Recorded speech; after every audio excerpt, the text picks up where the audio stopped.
Welcome to the Montgomery County Department of Permitting Services podcast. I'm Gail Lucas, your host.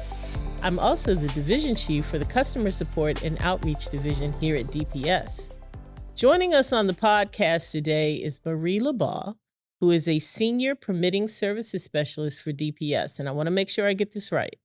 In addition to 5 years of experience as a volunteer firefighter, Dr. Labaugh has 23 years of engineering experience, including 19 years focused on emergency operations. Note that I said doctor, as Marie has a PhD as well as her master's in civil engineering from the University of Maryland, and she is a licensed professional engineer. We're so excited to welcome you today, Marie. Thank you for being on our podcast to talk about we're happy to hear about your expertise and all of the interesting things that you're going to tell us. Thank you for having me. Let's begin with your job at DPS. You review land development plans for compliance with fire department access codes. Tell us about that work at DPS. What is fire department access? And explain what you do so that our listeners can understand the importance of your role and accessibility in development. So fire department access really applies during the land development phase because that's when we decide how the roads are going to be laid out, how the buildings will be laid out. And my job is to make sure that fire trucks can get where they need to go. So the ambulances can get to buildings and we can provide services to the residents, the occupants, your businesses. So my job is to make sure that our emergency responders can serve the public, can get where they need to go. Okay. Are you on site at different locations, or are you in the office looking at plans, or both? Take us through your day. Every day is different, which is one of the reasons I actually enjoy my job. I can be sitting at my desk doing plan reviews, or I can be in the field looking at fire lanes. I also maintain all the documentation and processing for new fire lanes in the county. So I'll be out often meeting with communities, residents, HOAs to talk about parking restrictions in their communities. So do a little bit of both. As I mentioned in your intro, you're a former firefighter. So you know the importance of fire department accessibility firsthand, yes? I do. I was a ambulance driver, and unfortunately, life happened and I had to stop. But when I stopped, I was in the process of getting checked out as an engine driver. So I have driven apparatus down the road. I'm driving an ambulance, responding to calls, picking up patients. So I very much know firsthand the difficulties that we have getting places and how important it is to try and maintain clear access. How often do you review plans that don't meet the needs of fire department accessibility? Well, honestly, every day. That's why the county employs plan reviewers to look at plans. Is we don't expect a designer or a builder to have everything resolved right off the bat because they Okay. have so many books worth of codes to look at. So I'm very specialized on fire department access. The land developer brings me a plan, and they may be trying to shoehorn a building in between, forest conservation, environmental needs, Okay. pedestrian needs. So the plans are typically never quite right the first time. Mm-hmm. And it's all about kind of tweaking it to make sure that we fit fire department access in with all the other community needs. It's not just about getting trucks there. It's also about getting bikes down the road. It's about getting pedestrians down the road. Sure. So trying to make it all work can be a bit of a task. Explain what you're looking for. Tell us a little bit about what you're looking for and what happens when these requirements aren't met. So the base requirements that I'm looking for are sufficient pavement width. Trucks are big. We're 10 foot 2 inches mirror to mirror. The operational footprint of an engine company when it puts its large hose on the ground, it's actually 18 feet from side to side. Okay. Our trucks can be up to 20 feet wide when they need to put their outriggers down. So making sure that the space is there, that the parking is arranged, or sometimes unfortunately eliminated such that we can get our trucks and our ambulances in. And that start with, then of course, water supply. We need to make sure that we have hydrants in the correct locations to serve buildings and the fire department connections to supply the sprinkler systems. So those are the super basic things. And then it's a matter of sometimes doing performance-based design and making sure that those basic elements that are prescriptive code out of Mm-hmm. our book Mm-hmm. actually work in the field in and amongst all the other requirements that we're trying to make work for the best service for the community overall. So it's not just about fire department accessibility. You said something about bike lanes and making sure that there's pedestrian walkway or pedestrian space. So you're looking at all of those things, yes? I do, typically because developers, and I think this is a good thing, because the fire department doesn't have to set up that 18-foot wide or that 20-foot wide space unless they're at a building to work. Okay. So the truck needs basically a 12-foot travel path to get down the road physically. Then when we set up to operate, we need bigger spaces. So combining fire department access with the bike lanes, with the pedestrian walkways. So instead of insisting that it be a vehicular travel way for Okay. personal Okay. vehicles, we can combine the bike lanes and the pedestrian access with emergency vehicular access. And that's really helped with the performance-based design and trying to get all the requirements put together. But that means that I am looking at additional design elements in our roadways and our sidewalks. Sure. I know that you do a lot of traveling. You're often called out in emergency situations. And I imagine when you're traveling and visiting other places, you must always be looking for signs of fire department accessibility. Are you always on the lookout for it? Is that Oh, true? if I could show you the photos on my cell phone. Okay. Yeah, my husband and I got married in Vegas, and I actually have photos from our Vegas trip of fire department access signs on the Vegas Strip. So yes, when I travel, that wasn't an emergency response travel, but it's definitely something that I'm paying attention to when I'm out and about. Do you get called by other jurisdictions or do you go out and help other jurisdictions with their fire department access? Or what do you do when you're traveling? So completely unrelated to fire department access, my schooling is actually in structural forensics. Okay. So I fell into fire department access because I was a firefighter and one of the chiefs. So that's that was almost a sidebar. So I am actually a structure specialist for Maryland's urban search and rescue team. Okay. So when Maryland gets called out to help other jurisdictions or local incidents, um, the building collapsed down in Florida in 2021, the Surfside collapse. I was one of the engineers that went to that. The Maui wildfires, I was one of the engineers that went to that. And my job when I go out on those calls is to protect our firefighters. Okay. So my job isn't necessarily to interact with the public. It's to make sure that our firefighters are operating in the safest condition because the buildings are no longer what they were designed on paper. They're a new system, a new structural system has Sure. essentially literally fallen into place Right. when these buildings are damaged.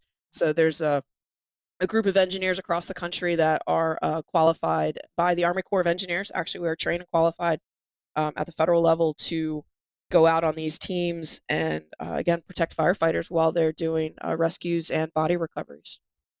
How many people in the country or even in the state of Maryland have these kinds of credentials?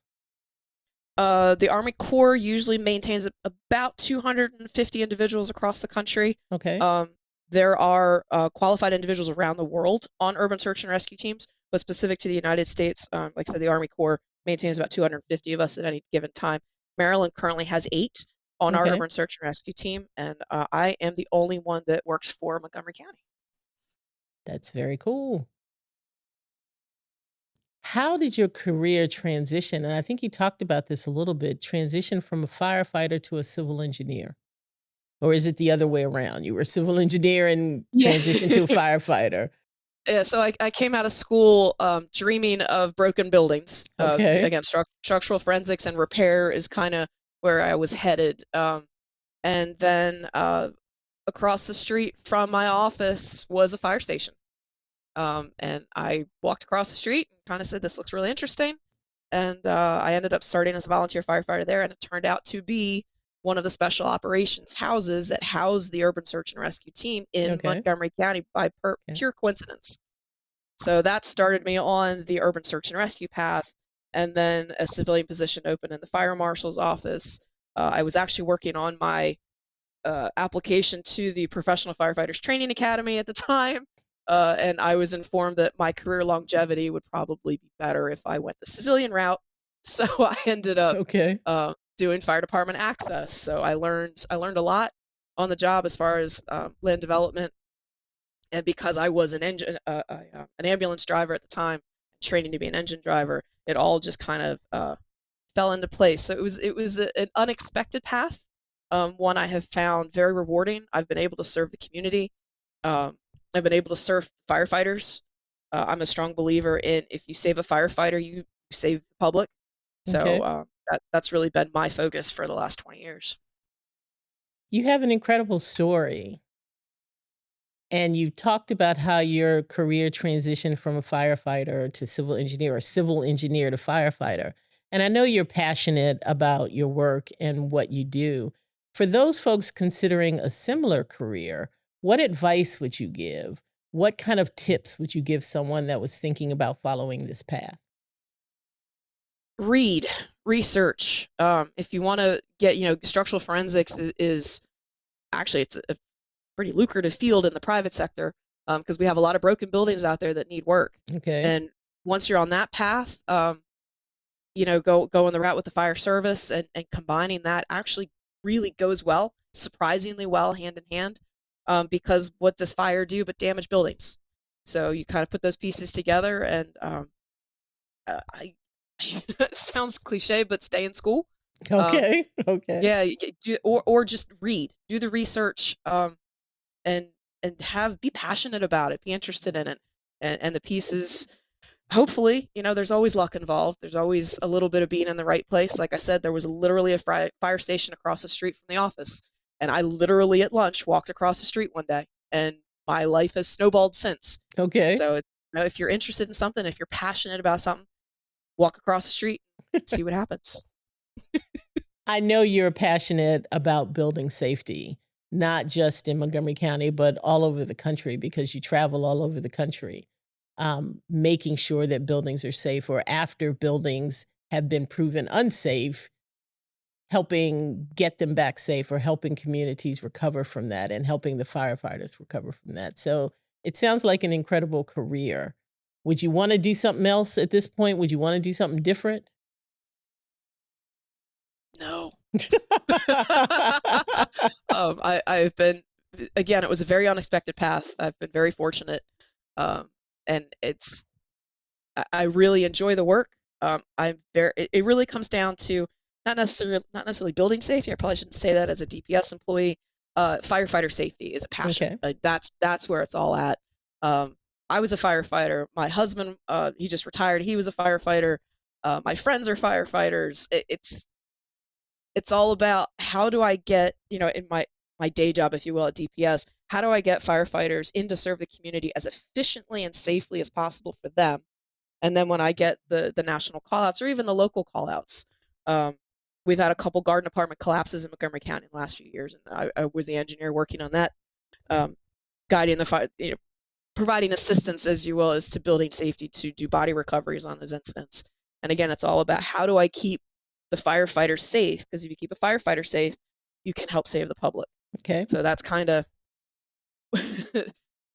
may not be ideal, but that's where my head's at. Okay. That doesn't sound like a bad place for your head to be. Before we close, though, what 3 things do you want our listeners to remember about the importance of firefighter safety or fire department accessibility? What 3 things should folks remember? The biggest thing to understand is when you purchase your home or when you walk into a business, statistically speaking, every single occupancy in the county will experience an emergency at some point. Now, obviously, some will never see an emergency and others will see tens of emergencies. But statistically speaking, if you're in a building, you're going to need help from the emergency services at some point. Okay. And blocking access, maybe think about double parking on the street. Maybe think about how you set up your neighborhood, how you interact with your neighbors, trying to preserve that access because someday it could be,